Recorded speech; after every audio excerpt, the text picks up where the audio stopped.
Gênesis capítulo 3. Nós pretendemos ler o texto todo nessa noite. Como é que faremos então nessa primeira leitura, para que a gente não se estenda muito e vá lendo ao longo da exposição? Eu quero ler com vocês somente então os 6 primeiros versos e depois nós iremos dar continuidade ao nosso sermão. Diz assim a palavra do Senhor: Mas a serpente, mais sagaz que todos os animais selváticos que o Senhor Deus tinha feito, disse à mulher: É assim que Deus disse: não comereis de toda a árvore do jardim? Respondeu-lhe a mulher: do fruto das árvores do jardim podemos comer, mas do fruto da árvore que está no meio do jardim, disse Deus: dele não comereis, nem tocareis nele, para que não morrais. Então a serpente disse à mulher: é certo que não morrereis, porque Deus sabe que no dia em que dele comerdes, se vos abrirão os olhos, e como Deus sereis conhecedores do bem e do mal. Vendo a mulher que a árvore era boa para se comer, agradável aos olhos, e a árvore desejável para dar entendimento, tomou-lhe do fruto e comeu, e deu também ao seu marido, e ele comeu. Vamos ler até o final de forma alternada. Eu acho que vai ser importante dar um panorama primeiro. Verso 7, os irmãos, por favor. Abriram-se então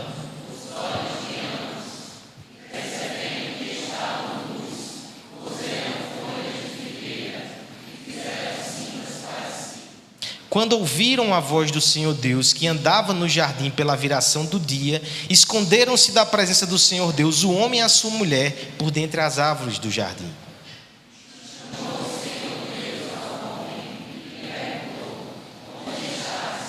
Ele respondeu: ouvi a tua voz no jardim, e porque estava nu, tive medo e me escondi.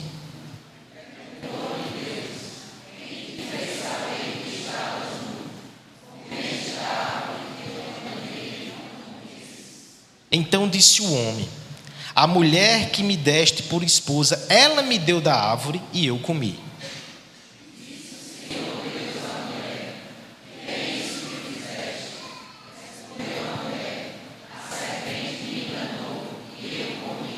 Então o Senhor Deus disse à serpente: visto que isto fizeste, maldita és dentre todos os animais domésticos, e és entre todos os animais selváticos. Rastejarás sobre o teu ventre e comerás pó todos os dias de tua vida.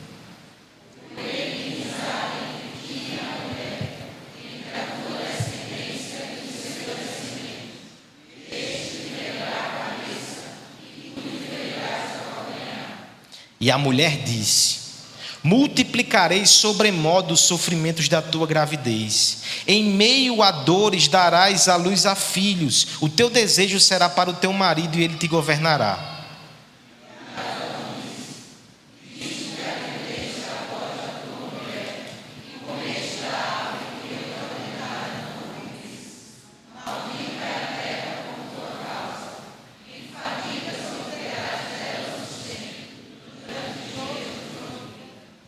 Ela produzirá também cardos e abrolhos, e tu comerás da erva do campo.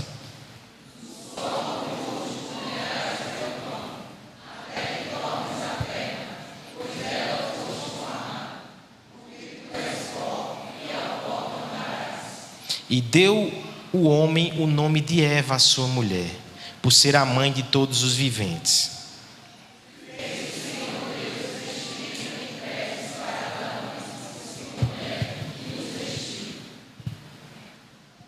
Então disse o Senhor Deus: eis que o homem se tornou como um de nós, conhecedor do bem e do mal, assim que não estenda a mão e tome da árvore da vida e coma e viva eternamente.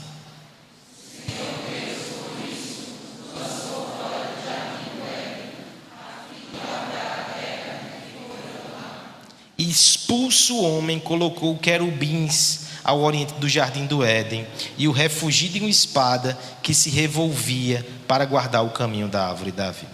Só até aí. Vamos orar pedindo que Deus fale conosco nessa noite.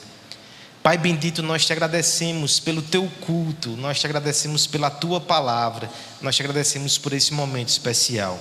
pedimos a Tua graça, pedimos a Tua intervenção bendita para que possamos compreender a Tua voz, entender as maravilhas da Tua lei, Senhor. Descortina nos nossos olhos, prepara o nosso coração. Fala, Senhor, para a Tua glória, para a nossa alegria, no nome de Jesus. Amém. Houve um homem chamado Herbert George Wells, que ficou mais conhecido como H.W. Wells, um grande escritor de ficção científica. Talvez alguns aqui já até leram ou assistiram filmes baseados na sua obra. Por exemplo, A Máquina do Tempo, O Homem Invisível e A Guerra dos Mundos. Entre tantas obras e livros que ele tem, esse homem tinha uma mente muito criativa. Mas ele também tinha o arrobo e a intensidade dos artistas. Em 1922, a certa altura da sua vida, época inclusive que ele estava envolvido com ideias políticas bem otimistas a respeito do ser humano, ele fez o seguinte comentário a respeito do homem e das suas potencialidades. Ele disse assim: será possível duvidar que atualmente a nossa raça tornará realidade as nossas mais ousadas ideias? Conquistará a unidade e a paz, e os nossos filhos viverão num mundo esplêndido e agradável que qualquer palácio ou jardim do passado que se tem conhecimento, adquirindo cada vez mais força em um círculo cada vez maior de conquista. O que o homem já fez, os pequenos triunfos da sua condição presente, são somente o prelúdio daquilo que ainda iremos fazer. Eita, rapaz empolgado. Acontece que alguns anos depois ele tem um outro parecer. 1946. 2 guerras no meio do caminho entre uma fala e outra. Veja como o escritor agora descreve a sua percepção do potencial e do destino do homem. Os massacres a sangue frio de indefesos, a volta da tortura proposital e organizada, o tormento mental e o medo em um mundo nos quais tais coisas pareciam ter sido banidas, quase aniquilaram por completo o meu espírito. O Homo sapiens, como gostava de chamar a si próprio, está esgotado. Pareceres antagônicos, extremos e intensos. Mas se eu levantasse aqui um questionamento nessa noite, eu só levantarei porque Aslan não está para responder de forma audível. Qual a resposta está correta? Quem é o homem? Um ser dotado do mais sublime potencial para realizar todas as suas capacidades, alcançar paz e unidade? Ou alguém que é esgotado, amaldiçoado e fadado ao fracasso? Quem é o homem? Opção A? Opção B? Você votaria em qual? Nós temos um outro caminho, tá certo? A doutrina bíblica do pecado, da queda, nos mostra sim que o homem não pode ser visto de forma tão utópica. Existem sementes de rebelião no seu coração e consequências no mundo caído. Internamente e externamente está tudo corrompido. Não podemos ser tão otimistas e tolos.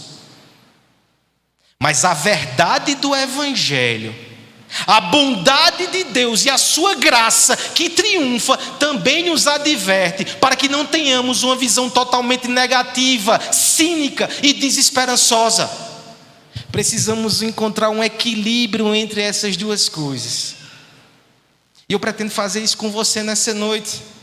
No texto que talvez é o mais escuro, trágico, cruel e doloroso de toda a Bíblia, a queda do homem. Certamente esse texto vai nos advertir, como já fez desde a semana passada, a respeito da triste condição do homem, das consequências do seu pecado. Mas ao mesmo tempo, é impressionante notar que neste texto, até nesse texto, até no momento mais terrível, a graça, a esperança, a evangelho. É a partir de uma verdade como essa que nós conseguimos ter uma opinião equilibrada sobre quem somos, sobre o mundo e sobre as coisas que se sucederão. Veremos nessa noite, irmãos, tanto as consequências do pecado, como o triunfo da graça de Deus. Tudo isso em Gênesis 3. Mas para verificar essas coisas, eu quero explicar qual vai ser a nossa abordagem. Como os irmãos aqui já sabem, mas eu vou explicar porque talvez nem todos tenham conhecimento disso. Na literatura hebraica, na poesia, nós temos um recurso muito interessante que é estranho para nós, mas é lindo, chamado de quiasmo. O que basicamente é um quiasmo? Na nossa literatura, nós lemos os textos e a sequência lógica, um verso após o outro, ela vai seguindo o seu rumo, ela vai aglutinando informações até que ela chega no ápice, geralmente na conclusão de um texto. No entanto, poesia segue regras diferentes e na poesia hebraica isso também acontece. O quiasmo funciona da seguinte forma: você tem uma verdade central que está no meio do texto e as pontas elas vão se comunicando. O final, o começo com o final, e depois elas vão com camadas se conectando até que você afunila e chega na verdade do texto. Não sei se você conseguiu montar isso de forma gráfica na sua cabeça, mas a interpretação dessa noite, dessa passagem tão conhecida, ela vai levar em consideração que o coração desse texto está nos versos 14 e 15. Aquilo que os antigos já chamavam de proto-evangelho. A primeira vez que de forma explícita nós temos a promessa do evangelho nas escrituras. Gênesis 3, 14 e 15. Esse é o centro, esse é o núcleo. Ao redor dele nós teremos pontos que se conectam.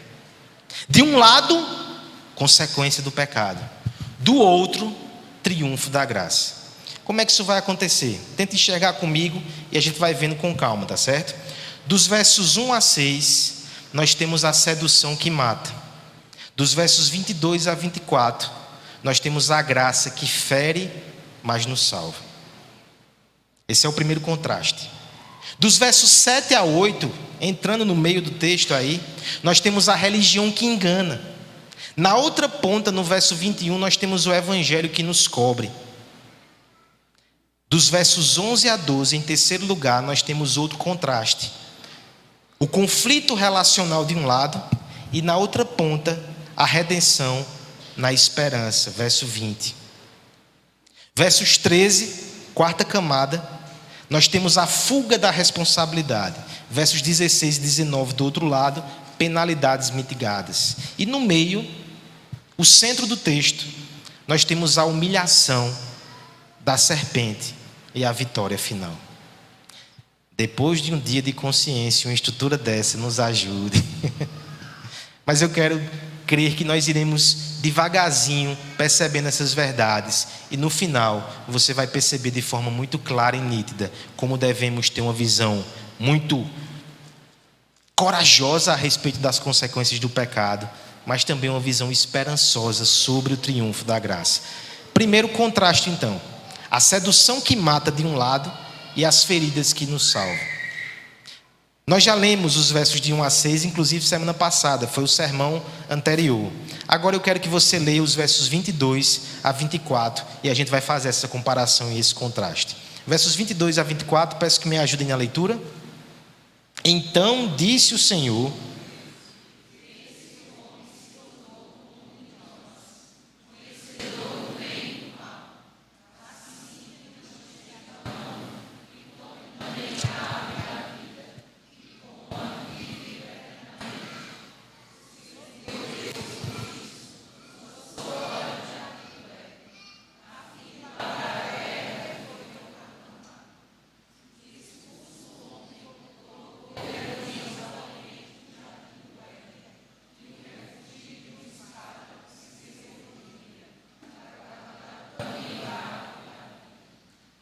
primeiro contraste de consequências e triunfo da graça já dá um desenho aí para as crianças, tá certo?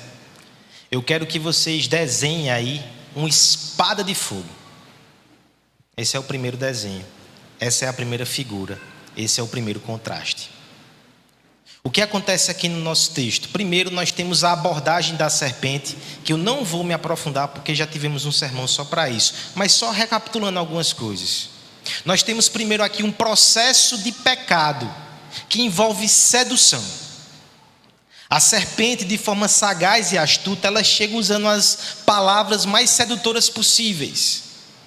Um aspecto que eu preciso destacar aqui: aquilo que a serpente diz e reverbera no coração dos nossos primeiros pais é extremamente ofensivo a Deus. Nós destacamos isso na semana passada.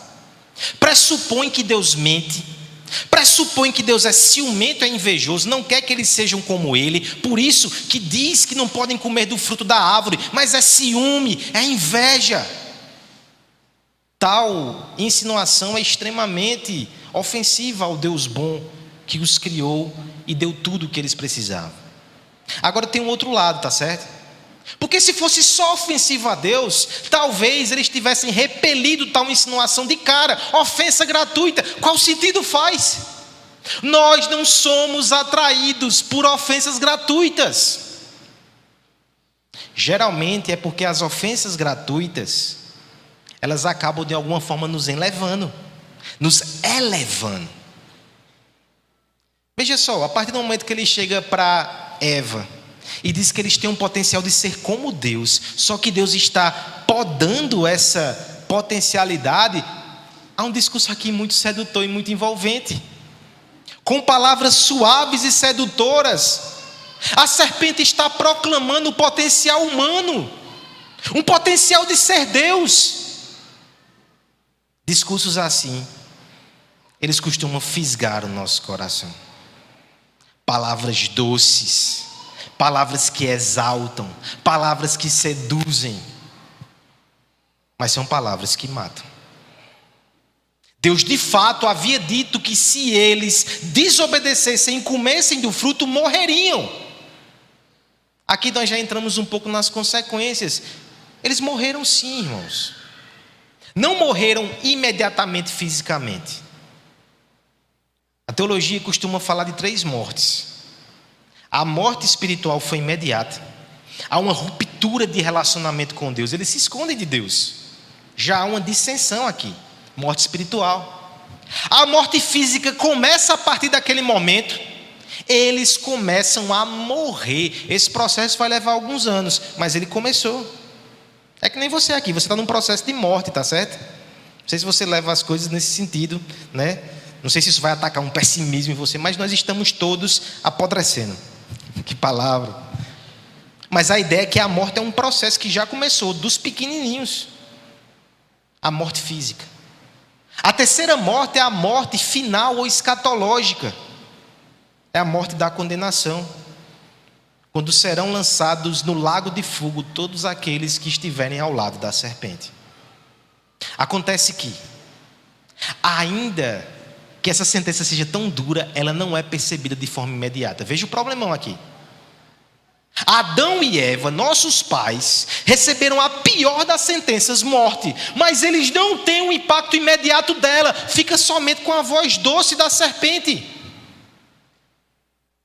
Nem sempre as consequências do pecado são imediatas, mas o seu fim sempre é a morte. Pode passar um tempo, pode passar muito tempo, mas o final será trágico. Por outro lado, agora olha o contraste aqui no texto. A serpente atrai, seduz e mata. O que é que nós esperaríamos de Deus?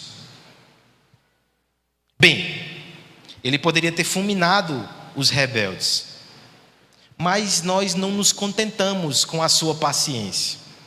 Talvez nós gostássemos que ele fosse atrás de nós e nos bajulasse. Rapaz, não vá com a serpente não, não faça assim não, eu tenho promessas melhores. Oh meu Deus, venha para cá, fique comigo. Mas enquanto a serpente ela tem um movimento de atração por meio da sedução, mesmo que a morte esteja como resultado final desse processo, olha como é diferente o tratamento de Deus que a gente vai ver a partir do verso 22.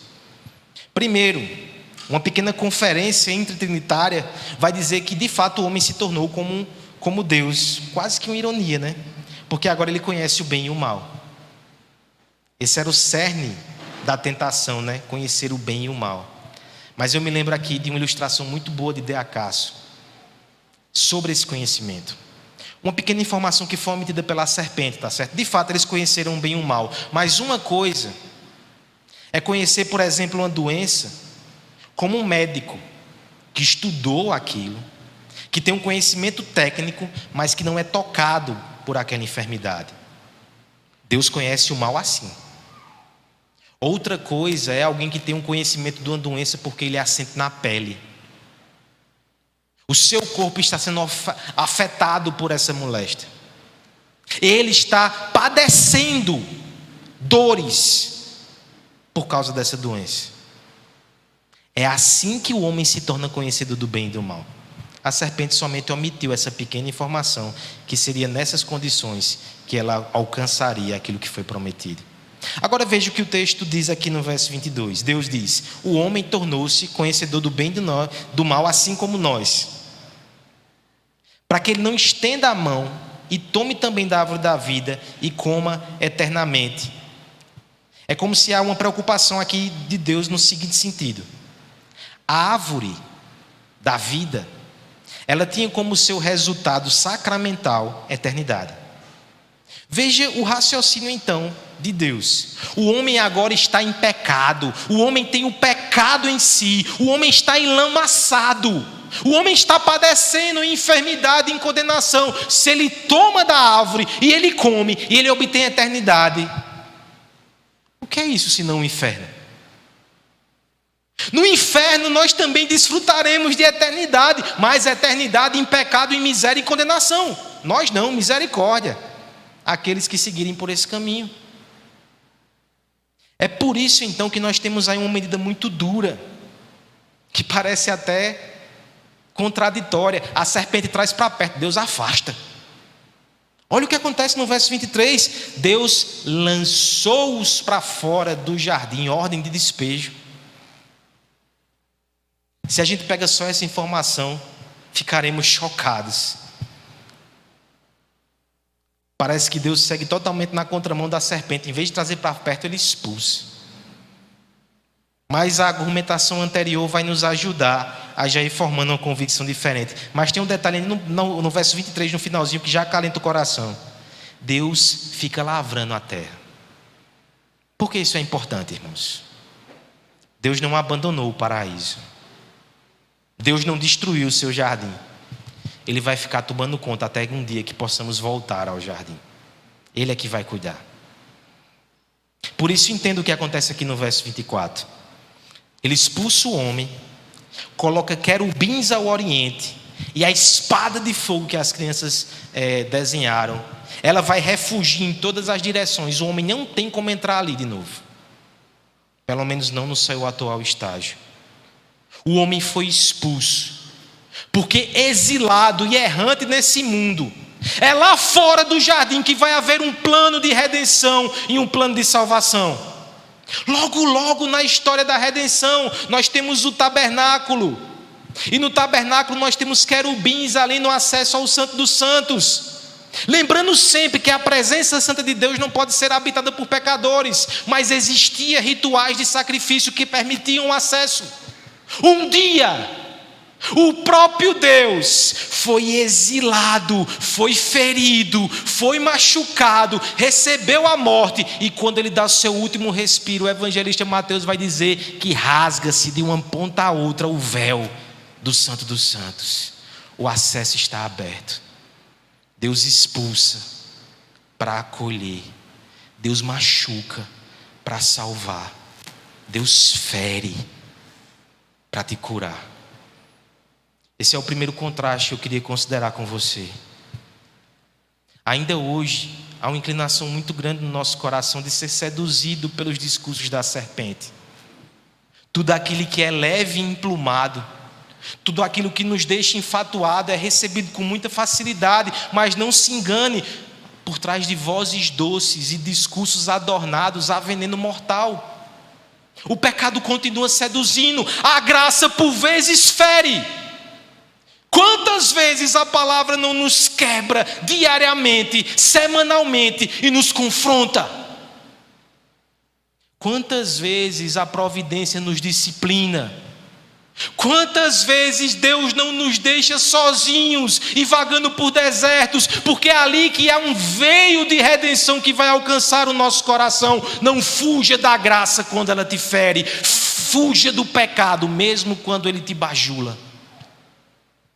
A consequência do pecado é o engano e a morte. O triunfo da graça vem pelas feridas que nos salvam. Prefira ser ferido pelo Deus que foi ferido por você na cruz. Há um segundo contraste que eu queria considerar com você também. De um lado, a religião que engana. Do outro, o evangelho que nos cobre. Vamos ler juntos nesse momento. Peço sua ajuda na verdade. Primeiro os versos 7 a 10 e depois lá na outra ponta o verso 21. 7 a 10, depois o verso 21. Peço a ajuda da igreja na leitura. Abriram-se então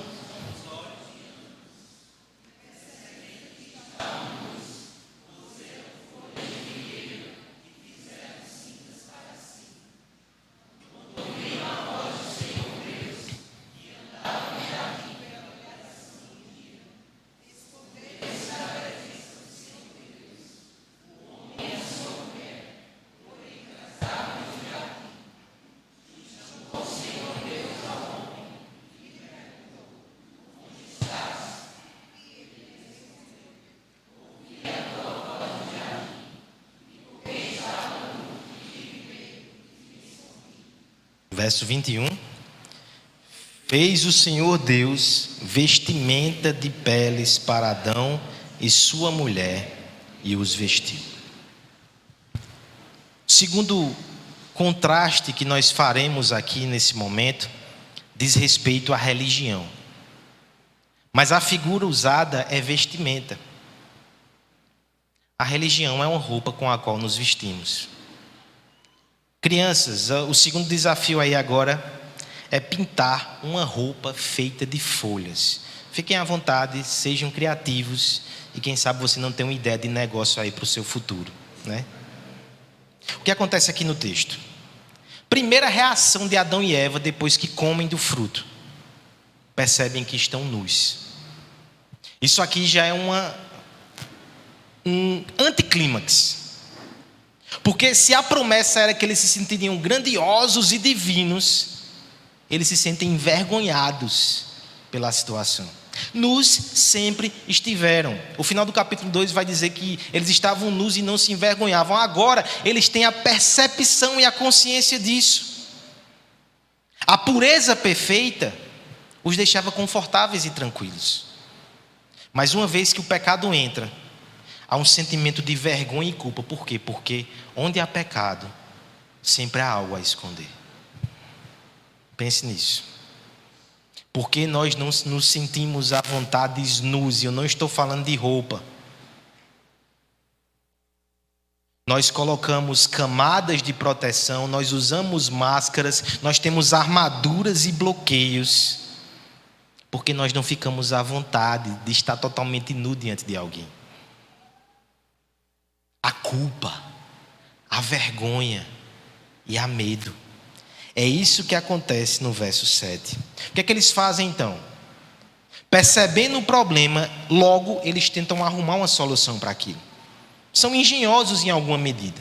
Eles pegam folhas de figueira, a maior ali que havia no contexto daquela vegetação, e se cobrem. Tentam tapar, tentam suprir a sua demanda e a sua necessidade. É interessante, irmãos, que é percebido aqui por muitos teólogos uma metáfora daquilo que é o ímpeto religioso no homem. O reformador João Calvino costumava dizer que todo homem tinha no seu coração a semente da divindade. Um senso de divindade que o fazia sentir uma relação com um ser maior do que ele, mas muitas vezes uma relação de temor e de culpa. A manifestação religiosa, ela é universal. Mesmo em tribos mais distantes, isoladas e longínquas, existe manifestação religiosa. Porque existe semente da religião no coração do homem. Mas o que é que o homem então faz com essa necessidade, com essa chaga e com essa ferida? Ele tenta resolver com seus recursos. Ele tenta pegar na criação algo que possa lhe servir Idolatria. O homem pega uma parte da criação, a eleva como solução e no fim, somente ofende o seu Criador. Perceba que o empreendimento religioso inicial, ele vai ser testado logo no verso 8. Deus aparece, Deus se aproxima, eles ouvem a voz do Senhor. O que é que acontece? Eles se escondem. O texto vai dizer que eles se escondem atrás de árvores. Você consegue perceber uma progressão? Pegaram a maior folha que tinha, tentaram se esconder, não conseguiram. Não ficaram à vontade. Correram por detrás de árvores. Tentaram esconder-se diante de Deus, mas se frustraram mais uma vez. O Senhor pergunta no verso 8 ao homem: onde estás? Não que Deus não soubesse, não que Deus não visse. Era somente para deixar bem explícito a ineficácia daquele recurso. A religião, ela engana, porque ela não consegue entregar o que promete. Ela não nos deixa em paz, ela não afasta a culpa, ela não nos deixa num relacionamento satisfatório e tranquilo diante de Deus. Um dia, todas as obras humanas, inclusive as religiosas, serão percebidas como ineficazes, como folhas de figueira com as quais tentamos inutilmente nos cobrir, porque Deus vai perguntar: o que é que você fez? É interessante, portanto, observar o contraste. Lá no verso 21, Deus identifica o mesmo problema: a nudez, a vergonha, a culpa. E o que é que Deus faz? Deus é quem providencia roupa para cobrir Adão e Eva. O texto vai dizer no verso 21 que ele fez vestimentas com peles. O que nós temos aqui é um animal que morre, e por meio da sua morte ele providencia uma vestimenta adequada para os nossos primeiros pais. Como nós não enxergamos aqui, mais uma vez, um indicativo muito forte da verdade do Evangelho. Não sou eu que me cubro, não é o meu esforço, não é a minha moralidade, não é a minha religião, não são as minhas obras. Isso são somente folhas inúteis para afastar a culpa, a vergonha, a condenação. É Deus que tem que me cobrir. Ele faz isso mediante a morte de outro em meu favor. Por muito tempo o sistema sacrificial prefigurou essa verdade. Animais eram mortos para cobrir o nosso pecado. Até que um dia, João Batista olha para o seu primo e diz: eis o Cordeiro de Deus que tira o pecado do mundo. Seu sangue foi derramado para que ele fizesse uma roupa de justiça para nos cobrir. Religiosidade, idolatria, frustração. Essa é a consequência do pecado. Toda essa pluralidade aí de pensamentos, de alternativas, toda essa diversidade religiosa, mas com o mesmo pano de fundo. Uma culpa implacável, que é real, mas que não pode ser saciada pelo homem. Só há um caminho que a graça triunfa. É o sangue derramado, é a expiação aplicada, é Deus que nos veste, é o Cordeiro de Deus que tira o pecado do mundo. A graça triunfa, a culpa é resolvida. Terceiro contraste, consequência do pecado, triunfo da graça. Nós iremos ver agora nos versos 11 e 12 e depois no verso 20. São poucos versos agora, mas peço sua ajuda mais uma vez. Versos 11 e 12 e depois o verso 20. A igreja, por favor, me ajude. Perguntou-lhes Deus: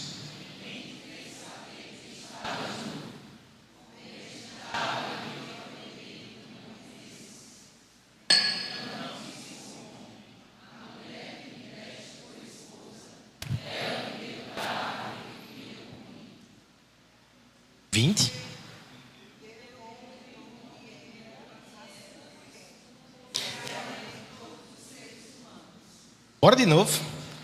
E deu o homem o nome de Eva, a sua mulher.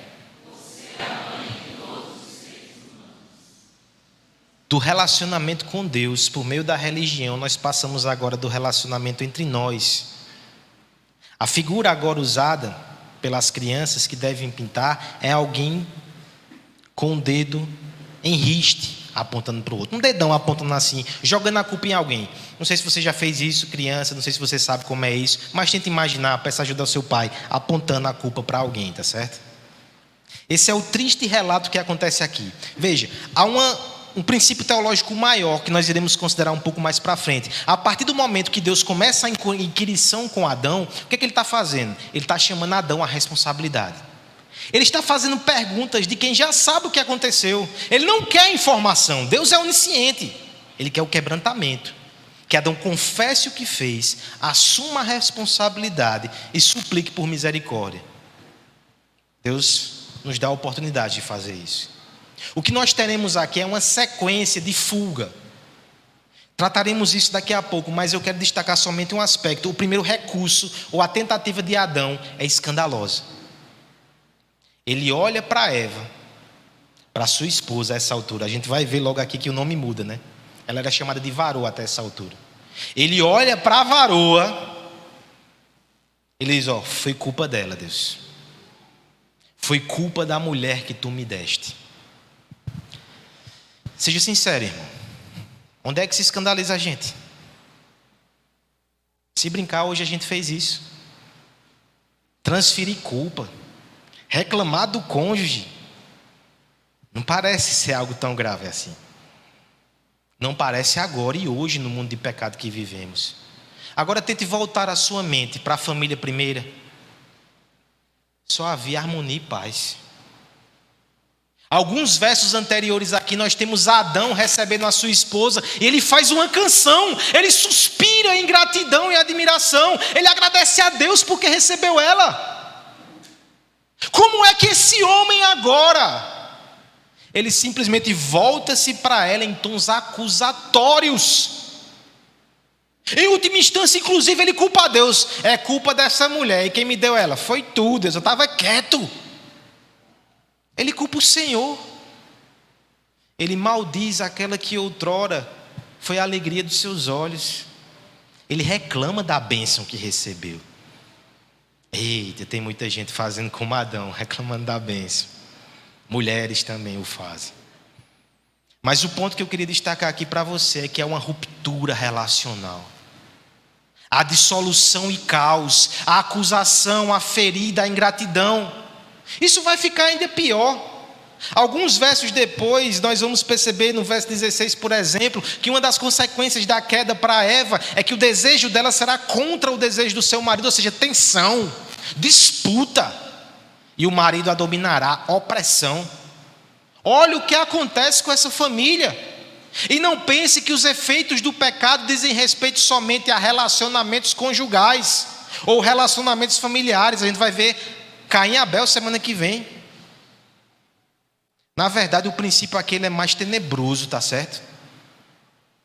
Se até o relacionamento mais próximo, mais íntimo, mais afetivo termina em acusação, ferida e morte, o que é que você está esperando dos outros relacionamentos nesse mundo caído? Relacionamentos mais distantes. Todos nós somos barris cheios de pólvora, e alguns têm um pavio mais curto. Estouramos, machucamos, implodimos, explodimos. Isso é a consequência terrível do pecado. Vamos ao triunfo da graça. Talvez você chegou aqui tão machucado que você vai dizer, essa verdade é bem empírica mesmo. Mas vamos parar aí, não? Vamos ver o triunfo da graça. O triunfo da graça, ele evidencia-se de forma bem singela, mas muito bonita lá no verso 20. E deu o homem o nome de Eva, a sua mulher, por ser mãe de todos os humanos. Qual é o significado desse ato de Adão aqui? Primeiro, uma reafirmação do seu papel de liderança. Ele que deu o nome de varoa a ela no capítulo 2, depois da queda ele também tem esse papel de liderança, ele muda inclusive o nome dela. Mas um significado maior do que esse. Mudança de nome, quando há uma aliança com Deus, implica na compreensão que uma grande transformação será feita, de modo que até o nome muda. Abrão vira Abraão. Jacó vira Israel. É uma aliança que traz uma transformação tão profunda que até o nome muda. Ou seja, essa mudança de nome representa alguém que está sendo signatário de uma aliança. Eles creram na promessa. A promessa que a vida continuaria e que da vida viria aquele que esmagaria a cabeça da serpente. Daqui a pouco a gente chega nesse ponto. Mas eu quero destacar aí um terceiro aspecto, porque você pode perguntar, e por que quem mudou de nome foi Eva? Por que não é o bonitão do Adão que não muda de nome? Até porque teologicamente o nome dele está bem mais complicado do que Eva. Paulo vai argumentar que o primeiro Adão traz morte, o segundo Adão, que é Cristo, traz vida. Olha como Adão ficou queimado, porque não foi ele que mudou de nome. Por que Eva? O significado nos ajuda a entender por quê. Evinha, na sua tradução, é vida ou vivente. Moisés ainda dá uma ajeitada, né? Mãe dos viventes. Era a percepção que através dela viria vida, viria salvação. E aqui eu quero destacar para você o aspecto relacional dessa mudança de nome. O marido ingrato, injusto e covarde, que outrora orou para sua mulher e viu nela somente a fonte, a entrada do pecado no mundo, agora olha para ela com olhos de redenção e com a esperança do evangelho e diz: de ti virá a vida. Olha o que o evangelho faz. O evangelho é o que me impede de olhar para o meu irmão, para a minha esposa, para algum de vocês e pensar: fonte de aborrecimento, enviado do maligno, fonte perpétua de desprazer e dor de cabeça. Misericórdia. Eu olho e vejo esperança em Cristo. Cristo vai fazer algo maravilhoso e lindo. Cristo já está fazendo. Fonte de vida, fonte de deleite, esperança e recomeço, mas isso só existe em Cristo. Fora da aliança com Cristo, é claro que nós só teremos os efeitos deletérios do pecado. É na aliança com Cristo que eu posso ter esperança, e reconciliação só nasce em terrenos regados pela esperança. A graça triunfa por meio do evangelho que nos reconcilia. Quarto e penúltimo efeito, tá certo? Não se preocupe, que estamos no controle da aula.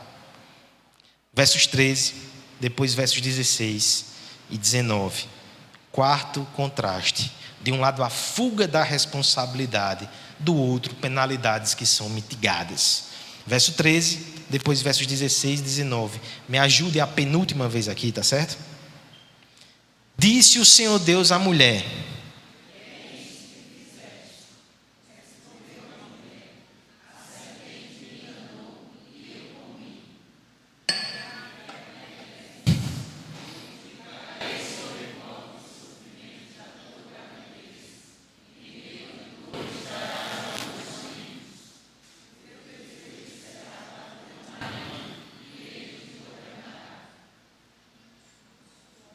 e Adão disse: visto que atendeste à voz da tua mulher,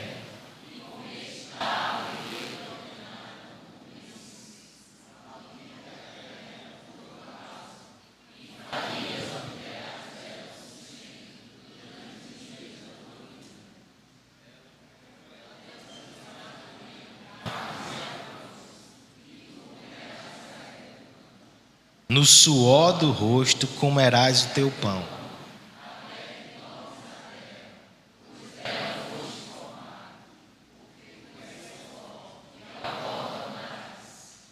Tem gente aqui que está só o pó. Os irmãos estão cansados, né? Quarto contraste. Quarto desenho para as crianças.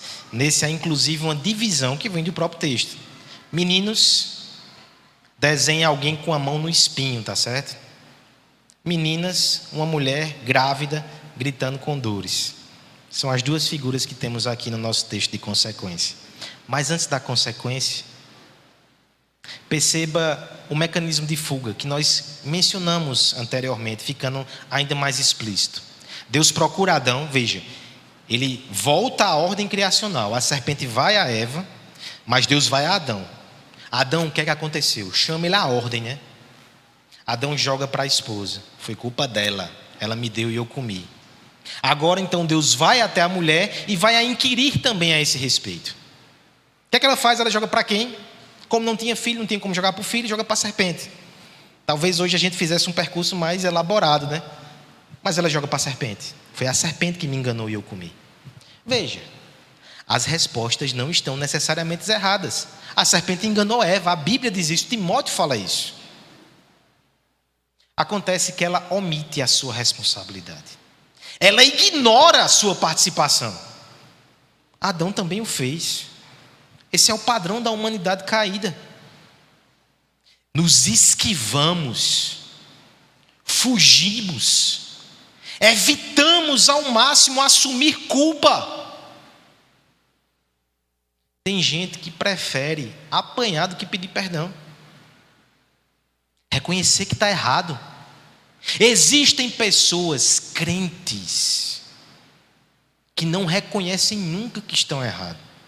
Às vezes deixam um tempo passar, mudam de postura e dão uma de doido. Agora é chegar para dizer que estava errado. Assumir responsabilidade. Assumir culpa. Foi a serpente? Foi, mas fui eu. Sabe por que isso é importante, meus irmãos? Porque se encarar a responsabilidade e confessar a nossa culpa, não há arrependimento. E sem arrependimento não há salvação. Uma sociedade que foge da responsabilidade é uma sociedade anti-evangélica. Parece bonito e empático. Mas livrar as pessoas da sua responsabilidade é, no fim, pregar um anti-evangelho. Não haverá arrependimento. Veja que Deus trata essa questão de forma diferente. Ele chama a ordem, né? Nós temos aqui 3 julgamentos, ou 3 sentenças. A primeira é a da serpente, a gente pulou. É o centro do texto, trataremos daqui a pouco.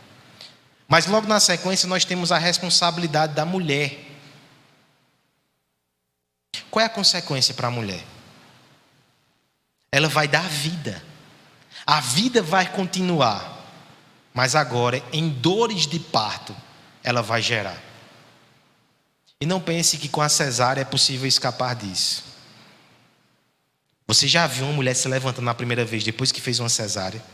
É quase que uma dor do parto normal, compacta. Mas a dor aqui não é somente física, são as tristezas, as frustrações, o puerpério. É o pecado do marido, é as angústias da esposa. São todas as dores e sofrimentos debaixo do sol. Cadê as grávidas aqui, né? Que palavra.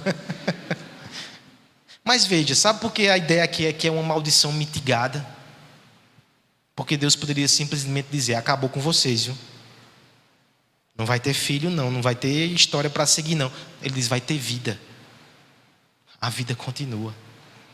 Toda vez que um bebezinho nasce, a gente lembra que Deus mitigou a maldição. Era para tudo ter acabado. Daqui a pouco chega o João, a vida continua, a graça triunfa. Ele nos deixa lidar com as consequências, mas não de um jeito que vá nos destruir, só para nos corrigir. Assim é com o homem também.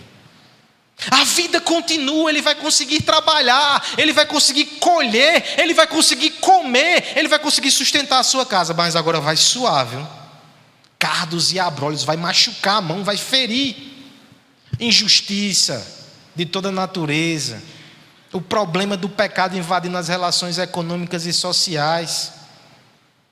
Consequência do pecado. Mas por favor, não olhe só o lado ruim não, tá certo? Não maldiga a sua fonte de sustento. Maldiga o pecado. Você vai continuar podendo viver e sustentar a sua família.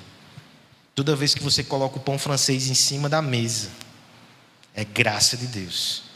Ele não deixou que você fosse destruído, mas a consequência vem.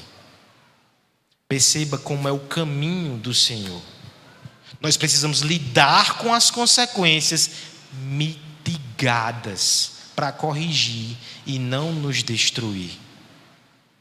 Um dia, uma menina sentiria dores de parto. No meio das suas dores, ela gestaria o Filho de Deus. Um dia o Filho de Deus, com o suor do seu rosto, iria trabalhar aqui nessa terra. Espinhos seriam colocados na sua cabeça, cardos e abrolhos.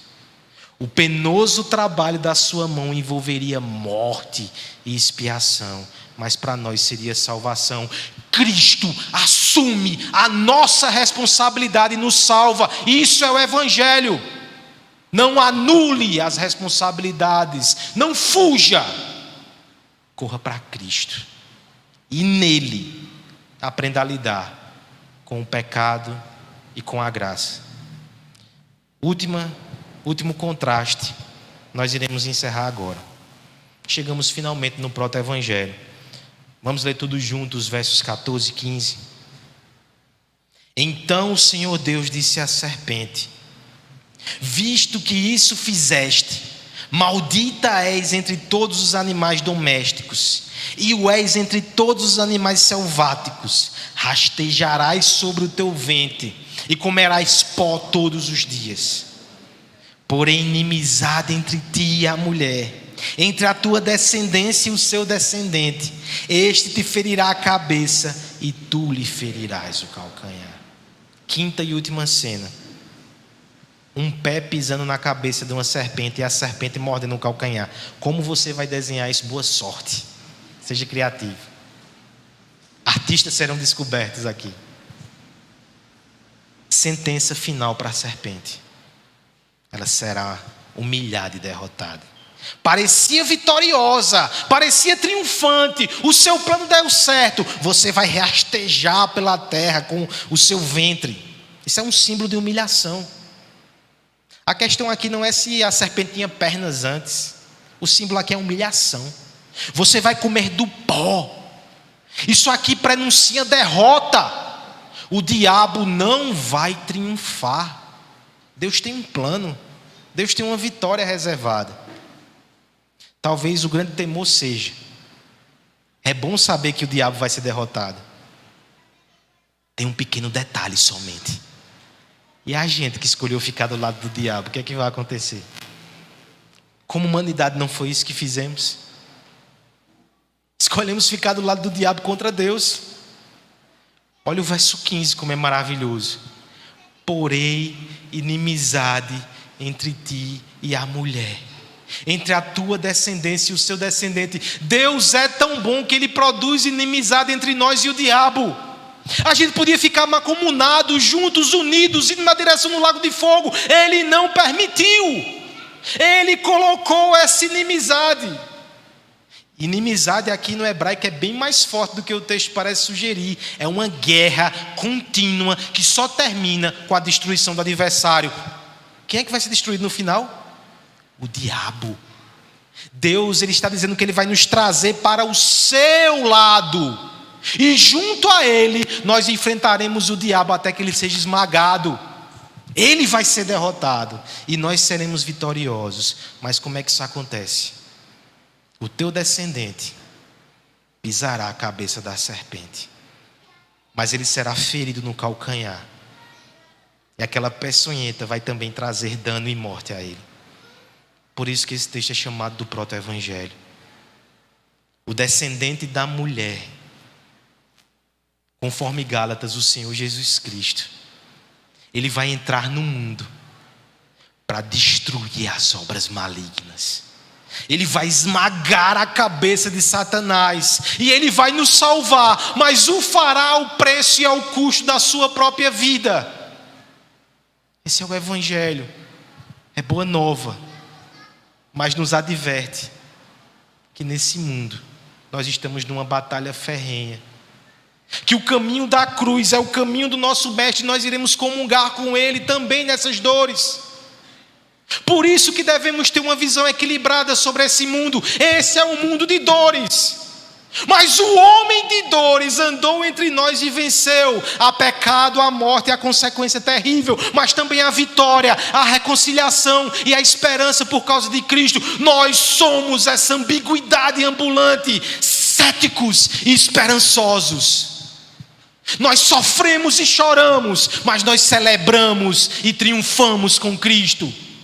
Nós sentimos as dores do pecado e nós ainda lidamos com vergonha e culpa, mas também nos cobrimos com o sangue dele e celebramos a sua redenção até que ele volte.